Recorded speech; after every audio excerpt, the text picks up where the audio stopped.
In this episode, I'm joined by the amazing Judy-May Murphy. I was thinking about this, Judy-May, on the way to the office this morning. How long have we known each other? I think too long is the standard answer, isn't it? when you were 17 years old, we were hanging out on a boat in the middle of the Bahamas. I know that. Yeah. So that's and I think that might have been the first time we really met. So yeah. Well, unfortunately, that's 22 years ago. So that's how long Notice we've I gave your age and not mine.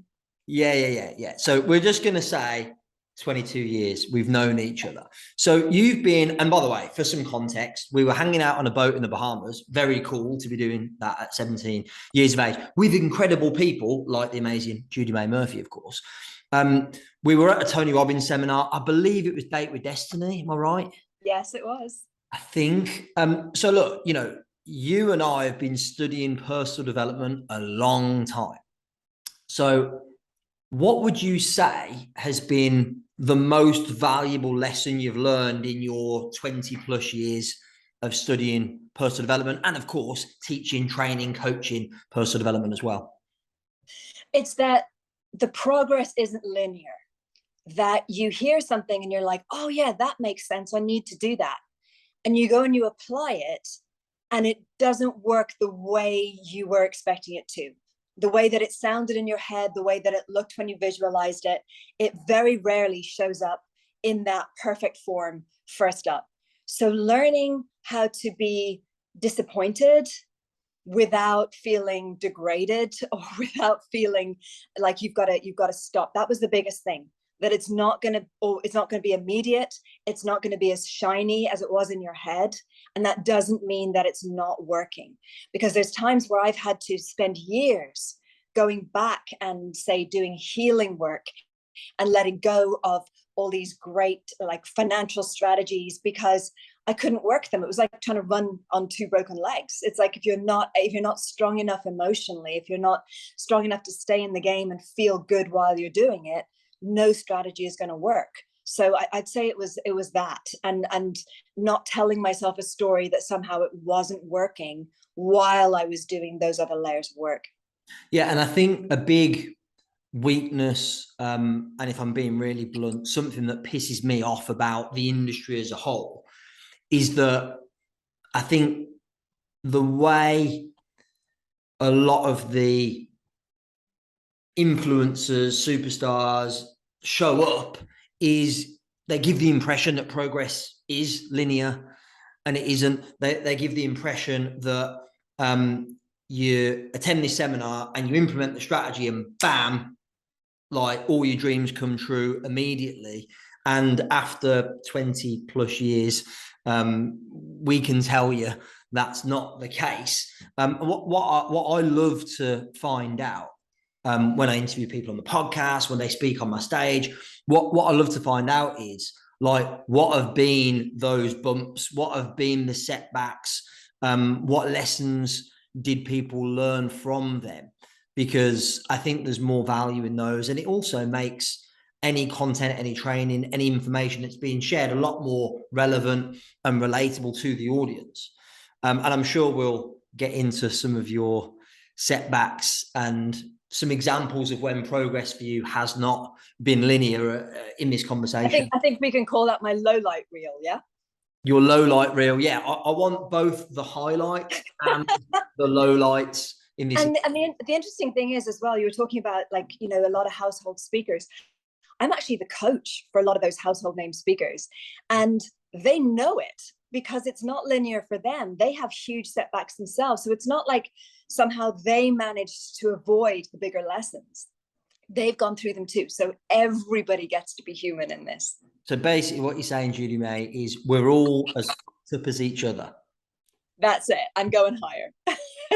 Very good, very good. So, and I'm glad you mentioned that, of course, that you are a coach to many well-known, world-renowned speakers, experts, etc. Hence why I invited you to be on the Empire Builders podcast. Have we had you on this before? I've had that many episodes and that many guests. No, I've been on your stages a good few times. I had an amazing time with your people, but this is the first time we're doing it this way.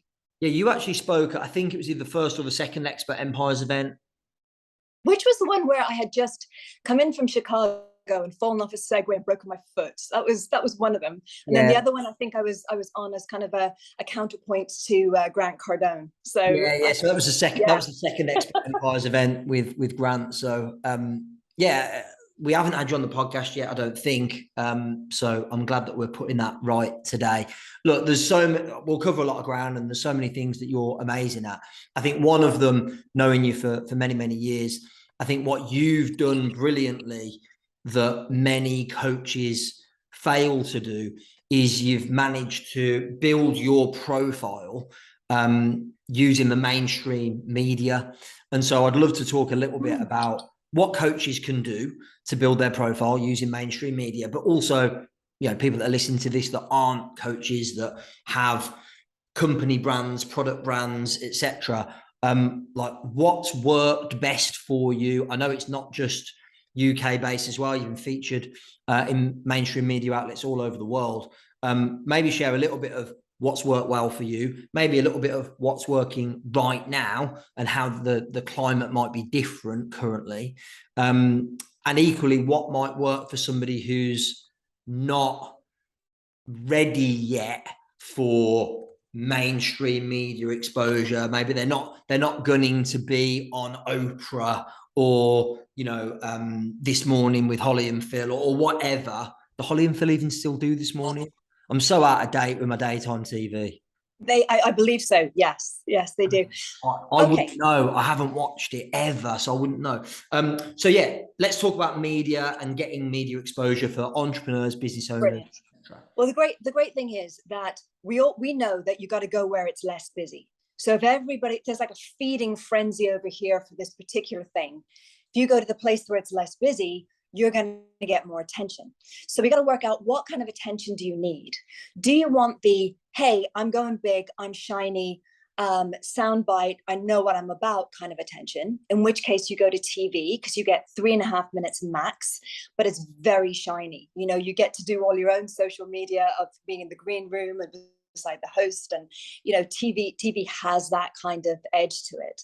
So if that's what you're looking for, if you're looking for just a kind of a spike, maybe because you're in town for one day and that day you're doing an event, you want people to come along to the event, or your book signing is in the evening. So it's very, very specifically to get a spike of look at me, how great I am. Okay. What you don't get from TV, you don't get to go very deep. And this is a mistake I see a lot from coaches who are, absolutely brilliant, and they don't get it. They don't get just how little time 3 minutes is, that you can get across. Great to be here in this current climate. Everyone's freaking out. I want you to know that you're going to be fine. Here's the one thing that's going to let you know that you're going to be fine. And you just do this consistently, and then you're out, because at least 30 seconds is going to be the host saying, we're so glad that you came along and told us this today, Judy-May, and we're hoping to get to your signing tonight. And you do not get to be clever, but you get to be pretty. All right. So that is how you use TV. Which is helpful if you happen to be pretty. But I think you've made a really good point, which isn't just relevant for TV. I think it's relevant outside as well. We might talk a little bit about social media and profile building there. I think what a lot of people do on social media and on TV and on radio and in other outlets as well is they try and cram too much in to a short period of time. And what you said, I think, is brilliant, which is like, what's one message that you can get across? If you can get one message across, then the likelihood is that it's going to stick in people's minds and they're going to remember you. Whereas if you spend 3 minutes, 3.5 minutes bombarding people with facts and information, they're going to be like a deer in the headlights and they're just going to zone out. Yeah, exactly. Like, you wouldn't do that at a cocktail party. You wouldn't suddenly start like training somebody in points 1 through 5 at a cocktail party. So if you think of it like that, and I don't know. I've met people yes, over right. the years. I think we're thinking of the same people. Yes. But the interesting thing there is another point which works for both TV and radio is to remember that you're not in charge. I've seen this so many times, particularly with like the super confident, super verbose speakers, and they forget that this is not their stage. You're in someone else's home, and you've got to be gracious. So you have to actually listen to what the question is. So sometimes you'll go in believing that you're going to say this great thing, and they ask you something which is totally different. You can do the kind of politician thing of kind of steering it around, but you really do have to know that they're in charge. So again, equally, if they have decided they're signing off, let them sign off, because it looks terrible if you go, oh, just one more thing, one more. It just, the whole thing, it creates tension. It doesn't look like that whole us here chatting, having a great time. Yeah, I'd love to come back. And that's how you know you've done a good job, by the way, on TV and radio, is they'll say on air, you must come back and talk to us again. And you don't, all you say is love to or pleasure. Like you're done now. You got to know when you're done. Okay. So that's the same for dates. That's the same for business meetings. That's the same for TV and radio. We're getting free relationship advice inside this podcast. I hadn't banked on that at all. Yeah. Let's do a whole day podcast. So, the next thing then is, by the way, what I'm hearing there is you've got to remain present in the moment, because if you've got your script in your head, I think what you're saying is, and you then try and manufacture a way to say that in the way that you prepared it, you go, well, let's face it, you got alluded to it. I'm just going to say it. You're going to come across like a politician, and let's face it, who wants to come across like a politician? Generally, not even politicians. Exactly. And for me, I think it's a big pet peeve of mine. Is I watch politicians being interviewed and stuff, and you can tell that they're not actually listening to the question that's being asked. They're not even giving it the acknowledgement that it deserves. So I think you've got to remain present. And as somebody who does a lot of interviews on the podcast, on stage, I think the same is true in the opposite direction, which is you got to stay present as the interviewer and roll with whatever answers you hear, rather than having a preconceived, I tend to have topics that I want to touch on in these interviews, but like I do not have a big long list of questions to ask you today, because I wanted to roll with it and we know each other and it will make it more fun and more dynamic. I've seen interviewers make the same mistake you were alluding to, where, and I'm not going to say who because it wouldn't be fair, but they were interviewing Richard Branson, and it was unclear to me who we were supposed to be listening to. I'm like, we're here because we want to learn from Richard Branson, probably one of, if not the most inspiring entrepreneur on the planet. And the interviewer butchered it because they made it all about them. And I think having that humility, whether you're interviewee or interviewer. And I thought it was very interesting what you said there about it applying to you as an interviewer and also on the stage. It's a thing that we see a lot because, both of us train people for the stage. And the thing is that, again, if you've got this idea that this is what you're going to be delivering, and the room isn't that. Like I've walked into rooms and the room has they're totally inside their heads. They've been like doing something like maybe learning some financial charts thing, and they're just not where I need them to be for that. I'll switch the content and I'll be like, okay, now if we get to that place where we're all a bit more like, you know what, let's just change everything. Let's just like, if they get to that place, then I might switch to that content. But this is why you've got to just not despise your humble beginnings. If you're a beginner in this world, you've got to just realize that having one conversation with one person counts as experience. You being there and you just learning that, hey, you know what, I can pivot. I can, like, for example, we were talking about TV and I thought we were going to immediately start talking about radio. We haven't yet, and it's okay, right? Because it's valid and because it's flowed in this direction. And the only way that you can learn that is by doing it again and again and again, and showing up and realizing that it's always a conversation. And the thing that the mistake I see a lot of speakers make is, even when they're doing an intervention, and interventions are tough, by the way, there's some people who do them brilliantly, they're tough, but I've seen people, even when they're doing an intervention, they're not having a conversation. They're like, doing something to someone all the time. And the first thing I always say when I get up on stage is, you are the expert on you. just reminding you that, I've got expertise in all these different areas, in behavior, in success, in the mind, but you are the expert on you.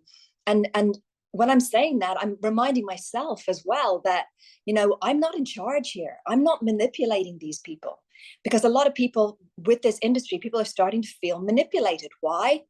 Because they have been, because they've had people say, if you run to the back of the room now and you sign up now, you won't die. If you don't do it, you will die. It's just, we've got a lot to deal with. But I think that the simplicity of just bringing it back to, hey, your life isn't working in this area as well as you'd like.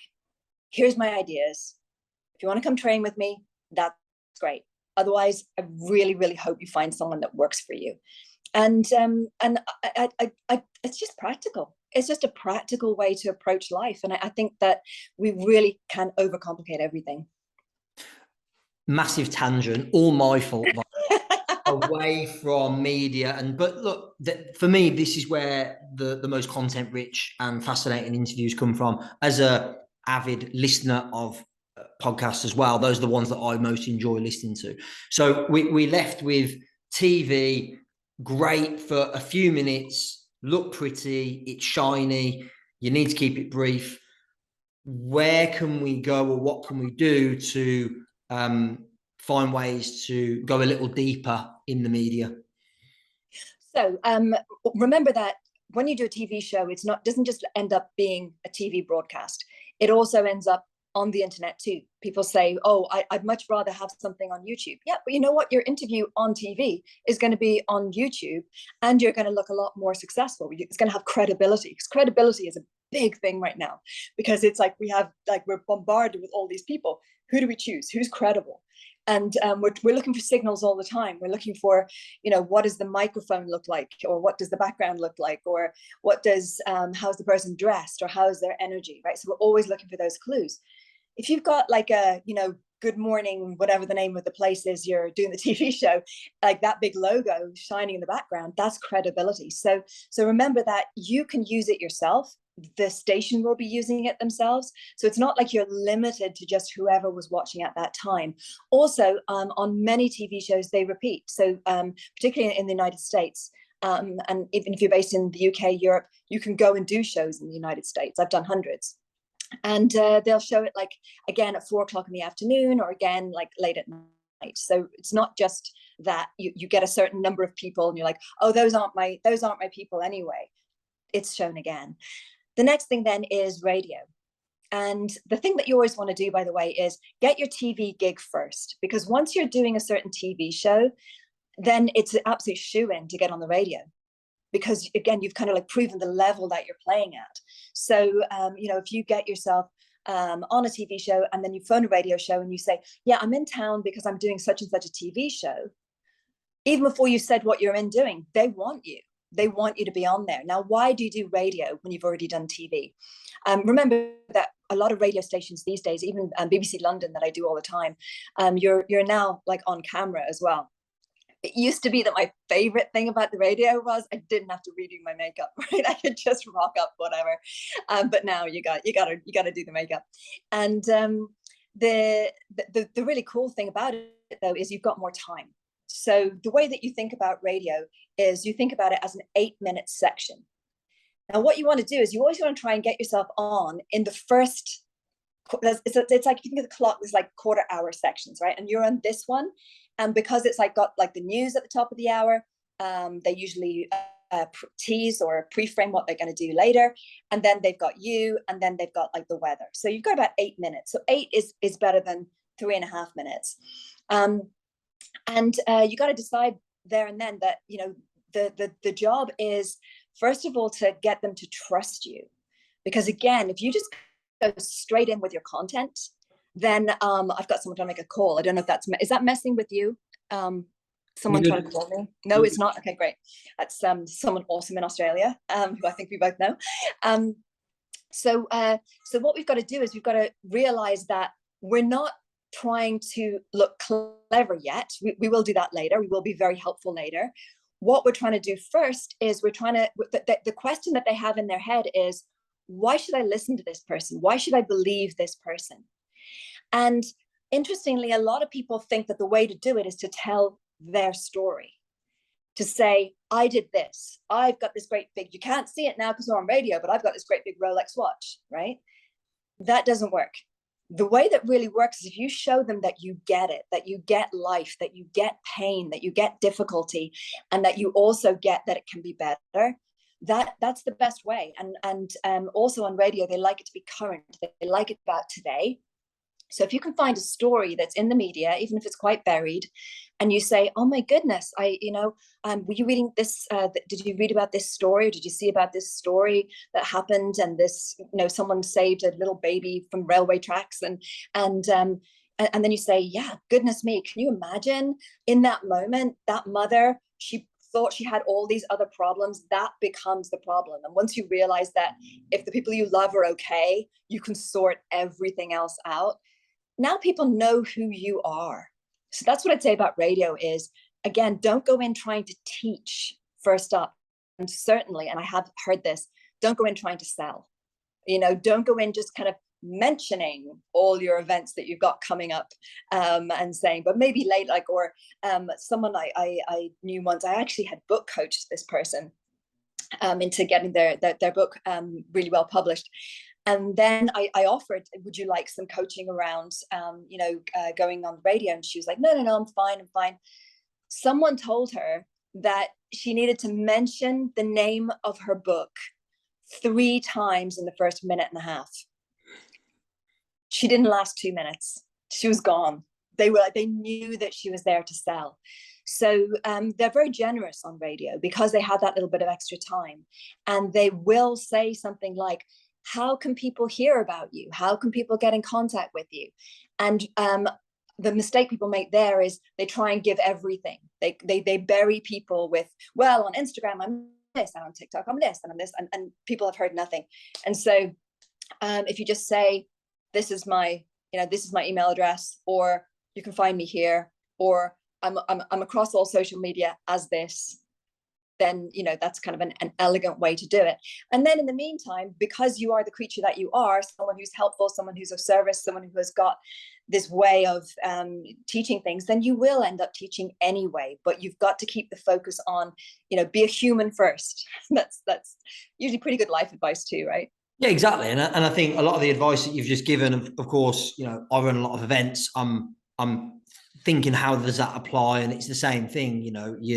You can use current affairs, reference news stories, etc., to show more of who you are, rather than, right, in the first 3 minutes, I'm going to tell my story. Then I'm going to teach you content. It feels a bit too manufactured and scientific, and you want it to flow and feel natural. I guess it's the same when you're on radio, the same when you're in the media. That's it. And then also what you were saying earlier about, making sure it is about the other person as well, being present to the other person.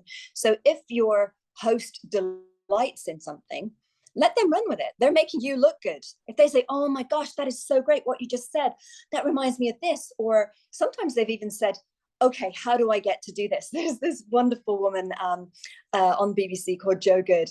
And every time I'm on her show, she sort of says, now, Judy-May, we must get together. You must teach me how to go live in foreign countries. I know you've done that. I know you've lived in Paris. I know you've lived in New York. I want to do that. And I just let her do that. I just let her run with that idea. We never actually do the coaching, but she's making me look good in that moment. She's like listing off all the different ways that I help people. So, don't feel that because you're not talking, that somehow you're not getting your point across. Sometimes you'll be on with this is another thing about radio, often you'll be on with another guest. And if that guest is very, very pushy, it's up to the host to keep including you and bringing you back in. If the host doesn't take care of that, and if you do find yourself pushed to the corner, that's feedback. You don't do that show again, because it's not a professional show. But that's why I get people to go in at that higher level. You mentioned earlier then, what if people aren't ready for that higher level yet? It's actually easier to go in a little higher than you're ready for. So if you're in the UK, it's easier to go in with, like, one of my absolute favorites is BBC WM in Birmingham. Love it, love it, love it. Go on the West Midlands. All right. see, this is how Irish I am. I didn't even know that I was in the West Midlands. I'm I like, grew up listening to BBC WM. oh, West Midlands, of course. Do you know what? I've been on that for 20 years. That's the first time I realized what the WM stood for. That's so funny. Learning already. Didn't you notice they all have horrible accents like mine? Did you not notice that? You didn't pick that up? I loved it. I love that accent. I really do. Yeah. I find it. I think when people imitate people from Birmingham, they do this like really like they put on this harsh thing. But when you're actually in Birmingham, people have these lovely soft voices. I love it. I love it. Well, thank you. You're like the only person ever to say that to me, and I appreciate that. So BBC WM. Sorry, I interrupted again. So yes, what do they do well? So if you think, oh, I'll go on something that is like super local, that there's like 7 people listen to, that's what I feel like. Okay, feelings are not facts. And you know, what if you could just, how would you feel after doing a show like BBC Bristol, BBC wherever? How would you feel about that? How would you feel about, you know what, I was just on the BBC, if you're coming from a standing start. And then if you regularly do stuff like that, say to yourself, you know, what would be a next step? Actually, just right after this, I'm meeting with Christine Nagy, who is the co-host of the biggest radio breakfast show in New York and the whole New York area. And I'm in London right now. She's come to London and we're just hanging out. But I remember my big step up was Christine's show, and we ended up being friends after it. And so I get it. I really do get it. And because I was like, oh yeah, I do this in this country and this in this country. And then suddenly, wait, I'm on Light FM. Wait, I'm on Christine Nagy's show. You know, it does kind of come up. And remember, again, same as the stage, it's okay to feel fluttery. It's all right. It's part of it. It's just a little bit of excessive adrenaline. It's going to burn off anyway in a couple of minutes. So, you know, just breathe through it, sit through it. And you will end up thinking, yeah, actually that was easy, because again, it's a conversation. You've been having conversations all your life, and it's another conversation. Where a particular TV show or radio show is pitched in the hierarchy, that's just an idea. That's just a thought. And as the late great Louise L. Hay said, you know, it's only a thought, and a thought can be changed. So if you think it's too high a place for you, let them decide. Let the market decide if people are going to buy or not. You know, don't decide ahead of time. Go and pitch yourself to these radio shows. And if the producer thinks you sound great, the producer thinks it's a good idea, and has you on, and then has you on again, the market has decided that you are ready. Love it. What I'm hearing is there are a couple of approaches here that one could take. You could either shoot for TV first, and then you're almost a shoe-in for radio, as you said, or you could go like local radio first and then kind of work your way up the ladder. So how would you decide which is the most appropriate approach for somebody? It just boils down to simply, what do you want? You know, that's my favorite question in coaching is, what do you want? Because often we immediately skip from that to, what do I think is possible? You know, don't go for what you think is doable. Don't go for what you think the world will let you do. Go for what you actually want. So do you actually want to be on TV? And maybe for you, it's something like, oh, well, I've got to, I'll have to get on a train or a plane and fly to go and do that show. And I don't want that. Or, you know what, that is a dream come true. So just identify, what do you want, and go for it. And then supposing you want to be on with Phil and Holly, presuming that they're still doing their thing. I actually got a client on that show. It was great fun. And he thought he couldn't, like, he thought, you know, they won't go for me, I'm not famous enough. It's like, well, sometimes they take people because they're famous, and sometimes they take ideas that are excellent. So, you know, you'll be on as an expert because you can speak to a very, very current idea. So anyway, just work out what would you like, what would you feel great having done afterwards. Okay, so let's say we've got, and I know it's not this simple, but I'm trying to make it simple. Let's say we've got these two extremes. You've got a person over here that says, I want to go shoot for the stars, I want to be on Oprah or This Morning or some other kind of show, or, you know, be featured on like the News at 10 or whatever it might be. What advice or what tips have you got for somebody, assuming they don't already have celebrity status? Like what approach would you take to get somebody in at that level? Okay, so something like Oprah is different from what we call the magazine style TV shows. The magazine style TV shows, you're on after the chef and before the vet. Okay, it's kind of like they've got lots and lots of different things happening. Something like Oprah's Super Soul Sunday is much slower form of TV, and it's you're on for that guaranteed longer amount of time. So it's almost like radio done as TV. Yeah. So identify which one you're getting on, right? So let's imagine that you're trying to get on, first of all, the magazine style. We're going to be there for 3 minutes as an expert. It has to be, and this is for TV and radio, it has to be current, it has to be relevant. And it could just be that you're saying increasingly people are feeling isolated. And the word increasingly is kind of like, well, yeah, after the pandemic, and people might not have as much money to go out in the general population, but so you can do it that way, but it has to be current. And the more you can link it to something they are already talking about, this is the thing. Don't try and get them to do something brand new.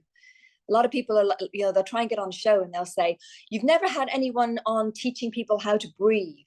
And it's kind of like, yeah, there's a good reason. It's not very visual. Because it's important. It's really important, but no one cares. No one wants it. They don't understand why it's important yet. Where if you can link that to a current thing that's a problem, then you're in business, right? Yeah. So if you can say, okay, rather than saying I'm gonna teach people how to breathe, maybe you find out that some great big celebrity, rather than going to rehab, managed to turn things around for themselves, learning how to breathe. Then you got to turn it into something that's not boring. So it's like, okay, we're interested now because this celebrity name and this celebrity story is attached to it. But how's that going to look? If someone tunes in, are they going to just tune into everybody sitting around doing this? They're going to change channel. Yeah. TV is all about keeping people there so that they've got the numbers, so that they get the advertising. So how can you make that visual? Okay, I can bring on, I've actually done this on several TV shows where, I can bring on different breathing gadgets, like ones that, test your oxygen levels, the ones you wear in your finger, the little cans of oxygen, bring those on so at least there's kind of a visual attached to it. But so first of all, check, is this the kind of thing that they do? Or how can I make it by linking it to be the kind of thing that they do? And then how can I make it visual? And it could just be that you've got, like I went on, the first time I did a fire walk, I had footage. I got someone to take video footage back when no one did that. But then, managed to get on because I had video footage of me doing it. We were talking over that. And without that, I don't know if they probably would have thought, well, people can't imagine it, so there's no point talking about it. So do make it visual. Nice, love it. And let's say other end of the spectrum, somebody's maybe where they're shooting for isn't like mainstream TV. Maybe they're shooting for local radio to start off with, Radio WM. I love that you learned something new today, that's actually West Midlands and it's Birmingham and the Black Country, etc. So like, how would you pitch yourself to a local radio station? How would that be different? Okay, so the way that it's different is that the turnaround's much faster. So if you're saying that you want to come on, and always say that to them, because a lot of the phone calls that they get are just people wanting to touch base with them, or say, I loved this, or I'm outraged by this. So you got to say immediately, I'd love to, this is who I am. I'm an expert in this. You got to say it quick. They do not have time. And I would love to come on the show, and I would love to talk about this. And so you pick something from that day. So if I'm phoning a station, I'll immediately just go online to something like BBC News or Sky News, where they just literally say, these are the top 8 stories in this area for today, and say, right, well, which one can I link myself to? Yeah. And I'll just make it about that. This happened today. These are the 3, I want to come on and talk about the 3 things that you can do to make sure that this never happens to you, or to make sure that you can turn this around. Or, I don't agree with the way that it's being talked about, the cost of living, that the focus is on this. I believe that when you focus this way, you'll get this result instead. Whatever you're comfortable talking about. Again, realizing that once they've accepted you on that level, then once you go in, You got to be ready to talk about whatever they want to talk about in whatever way they want to talk about it. But if you can show them that you have 3 to 5 points. So what I'll always do is I'll make up an email ahead of time that will have, okay, here's the thing we're talking about. Here's the 3 to 5 different ways that I'm able to talk about that. And then they're like, okay, it's limited. It's got borders. It's a window into something. And at the same time, there's enough. She won't just keep saying the same thing again and again and again. Right, let's go with this. Then you got to be available. This idea of, oh, I can't tomorrow or I can't today, but I can on Wednesday, that just will not fly. You are just available. Love it. Now, I can... we're going to have someone probably walking past us in a moment. So there might be a little bit of noise in the background. I'm good with that. So look, I can totally imagine you phoning up any news station, TV station, radio station, and having that conversation. I never have, but I wouldn't feel uncomfortable doing so. I know many of our clients would do it, no question. But I think more would not. More would be, maybe they're a little bit shy, or maybe they've tried something in the past and got knocked back. And so their confidence has been hit. So let's speak to those people. What do they do? What's the best approach for them to get into these media outlets? This is the best approach, I think, for everything, not just for when you're on TV and radio. The best approach is that you find kind people. This is something that you don't hear a lot, but when you find really, really kind people and you're talking to them, then you feel taken care of. You know that if you mess up a bit or if something goes a little bit wrong, then they'll be able to help you. They'll be able to steer you in another direction, that they've got you. So saying to yourself, just going through all the little archives on BBC and saying, okay, these people sound really kind. These people sound really good. And just knowing that you're going to people and you're not going into a scary situation. I'd say that is sort of thing number one, as it were. Yeah. So to think about who you're approaching, do a little bit of research. Yeah. So for example, I mean, I don't mind saying this because she won't mind and she's not watching this, but I have been on Vanessa Felt's show twice. I will never do it again. I find her just way too the way that she gets information. It's interesting, it's a very fight type approach. She goes in hard. What do you mean by this? What do you mean by that? You say that, what do you like? And I'm just kind of like, well, don't eat. That was a really good explain. That was a really good impression. That was a really good impression. It had the tonality and everything. Because actually, it took me a second to really think about who Vanessa Feltz is. And by the way, for the US listeners, probably got no idea, but that was a really good impression. Oh, thank you. But again, nothing wrong with it. She can do that if she wants to do it, but it doesn't work for me. I prefer people to presume that I'm not trying to trick them or not trying to do some sleight of hand, or I just like people to be nice to me. I have declared myself over the last few years a narcissist-free zone. I turn down stage appearances. I turn down all kinds of opportunities just because the people aren't nice. You know what? Best decision I ever made. And a lot of the coaching that I do is for people who are more sensitive to that, who don't do well with it. And I remember the last time I did that show, I did it years apart, and I thought, I've grown now. I'll be able to do this. But then when I went on the show the second time, the producer walked me to the lift, I think, to see was I okay, and he goes, don't suppose you'd like to come back? And I was like, no, don't suppose I would. And we had a good laugh, and off I went. And there's plenty of other shows. It's all right. It's all right. Yeah, and I think it's probably fair to assume that the person hosting the show is probably representative of the culture that surrounds it. A saying that we have in our company: all problems are a leadership problem.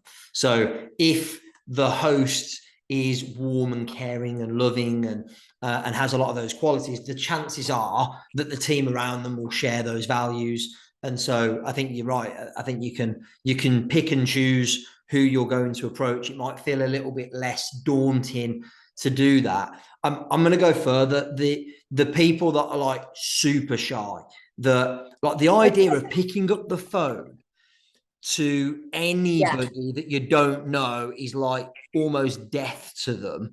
As you know, we've got a sales training company, and the idea of cold calling brings most people out in a cold sweat. So it is essentially cold calling and asking for something. Like, how do you, what's your advice on that? Okay, so that's kind of speaking to the thing I mentioned at the top about like running on broken legs. It's like that has to be fixed first. That is usually a codependency issue. It's usually a CPTSD issue, complex post-traumatic stress disorder.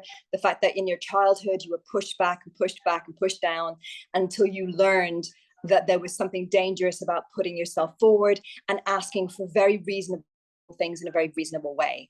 So first of all, realizing that that needs healing, that needs some kind of looking at. Let's just put it that way. Right, let's park that idea. And by the way, I'm thinking somebody listening to this might be going, yeah, Judy-May, I get that, but I'm just going to get somebody else to do it for me. Here's why I think that's a bad idea, and I'm sure you can tell. Is if I get somebody else to do it for me and they succeed, I'm going to go to pieces in the interview because I haven't resolved some of that unresolved stuff, right? Absolutely. And also, like, I had this with a lot of my really high net worth clients is, do you really want to be delegating your entire life?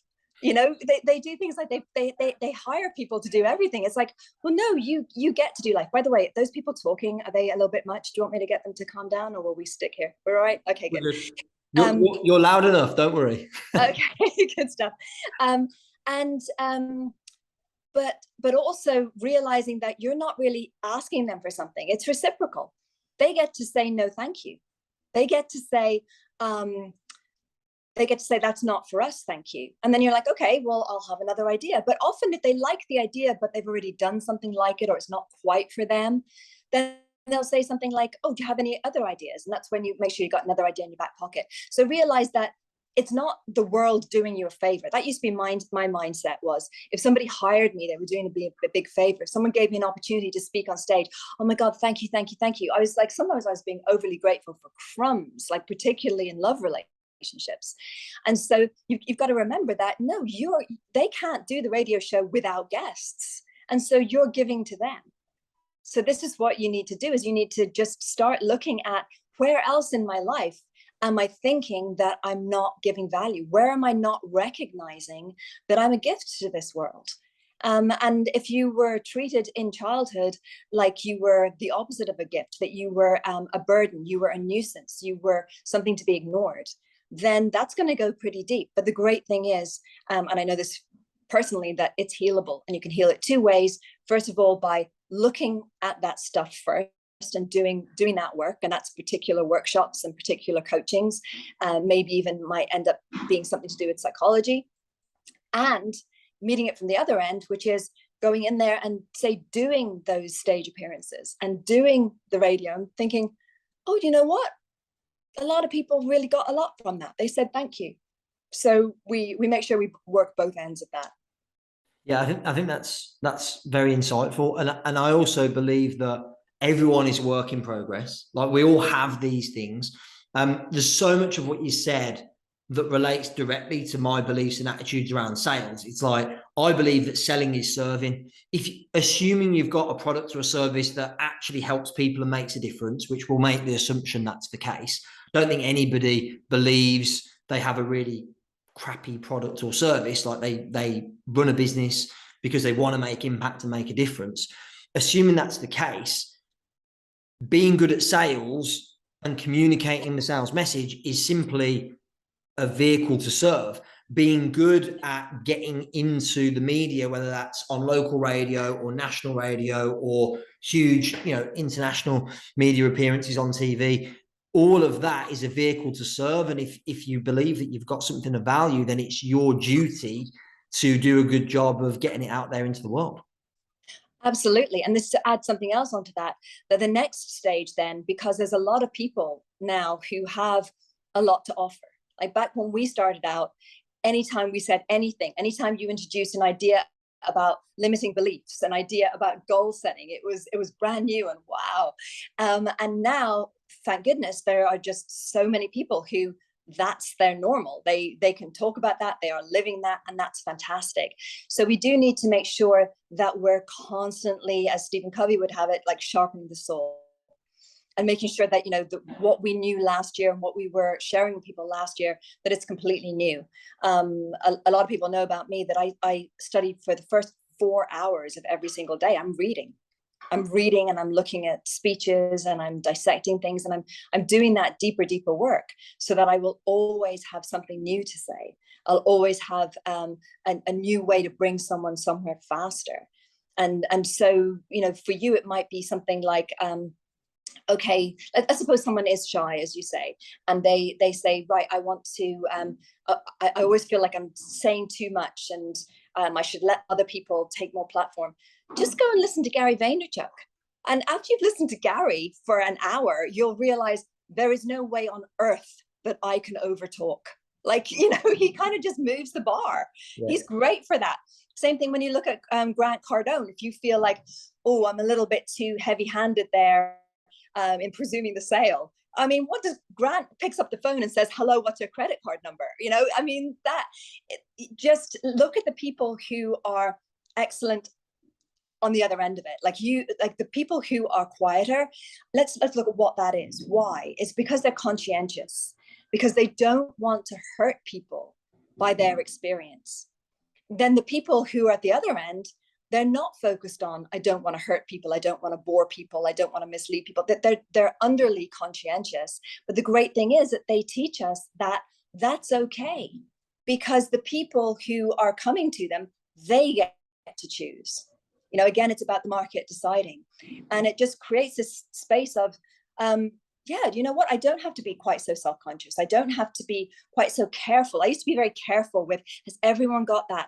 Is everyone okay? And I'm just like, oh, they've got this. It's all right. They know what they're doing out there. You know, I'll tell them what I'm selling. And if they decide that they don't want it yet, well, then we will get them some counseling. No, we will just trust that there's something about what I'm doing that isn't for them right now. But yeah, so we've got to look at what timidity is. We've got to look at what being overly self-conscious is. We've got to look at how much of that is habit, how much of that is conditioning. So it's a little bit complex, and it's doable. And it's something that happens over time, and it's the best feeling. Like, even though I've got like all my fancy schmancy life right now, I mean, right now I'm in one of several private clubs that I'm a member of in London. I live on a private square in Kensington. I mean, for crying out loud, right?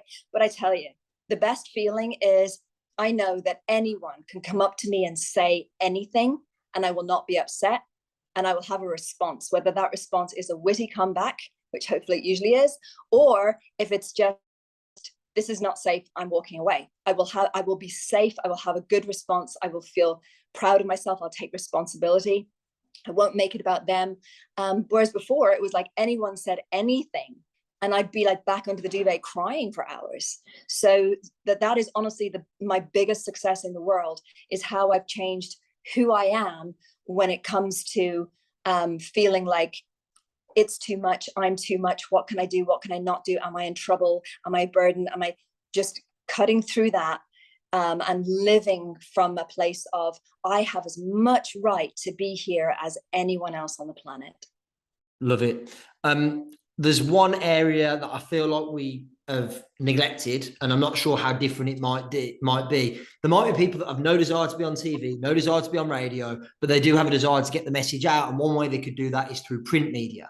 So how does print media differ from TV and radio? Okay, so at the moment with print media, it's difficult because you've got to think about the fact that it needs foot traffic. So you need to guarantee that you have a certain amount of people reading it, because a lot of people, they will do their blog. You might spend hours producing this wonderful piece of work, and then you've got 30 people that read it. So go to the places where people already are. Get yourself, like, if you can, if you have a background that's maybe more academic, or you know that you can write an article well, write something. I mean, I've written for The Guardian, The Telegraph, the Times, like, and that's just in the UK, like just worldwide, Huffington Post. And again, it's just it's about, you find your theme. With the print media though, it's got to be something that isn't instant. So we talked about TV and radio, where it's got to be a thing that's about today. This story is big today. It's got to be a much slower burn. It's got to be a long-term, more general or more universal thing that you're talking about.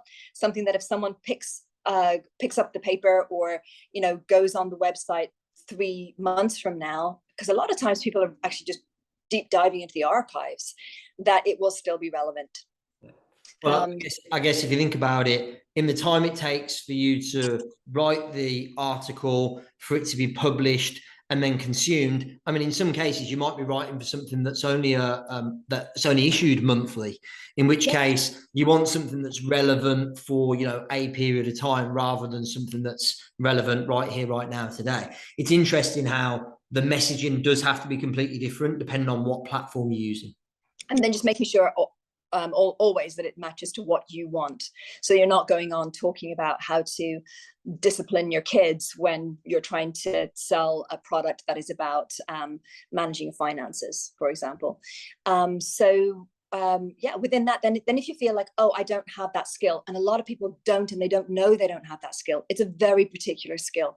It's very you've got to be very, very competent in writing. So if you read a lot of novels, if you and I mean a lot of like high literature, if you find yourself reading Vanity Fair and The Atlantic, if you find yourself reading those, you know what the standard is. If you don't normally go for those, then you probably don't know what the standard is.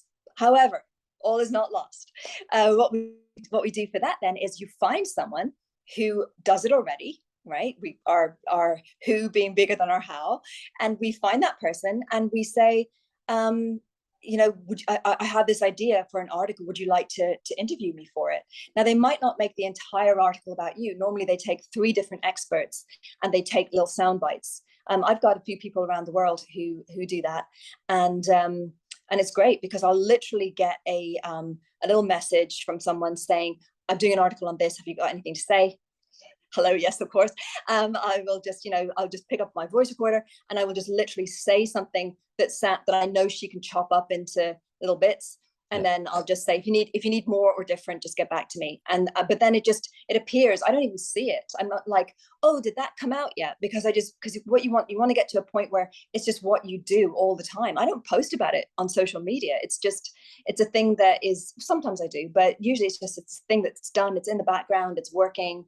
If there's a country I know I'm going to be speaking in next year, I might start to plant a few little things that way in their daily newspapers, their top daily newspapers.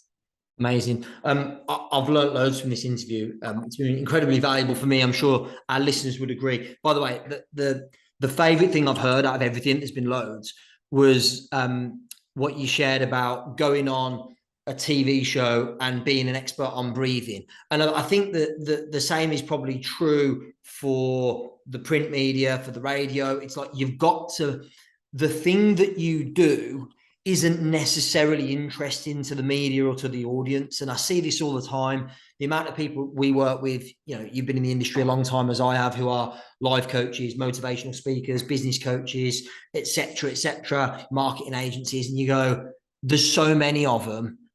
How do we position it? How do we stand out in a crowded market? And I think what you shared about the breathing thing is like, you could create a story that's relevant to a celebrity in the media. One of the things I was thinking of is, there's a lot of press right now, probably over the last few years, around mental health. And it's like, right, celebrity A has come out and said they're really struggling with anxiety. That would be a perfect segue for you to then get on TV or on radio or even in print media, and then use that as a segue to talk about breathing. And you could do that with any content, any expertise you've got.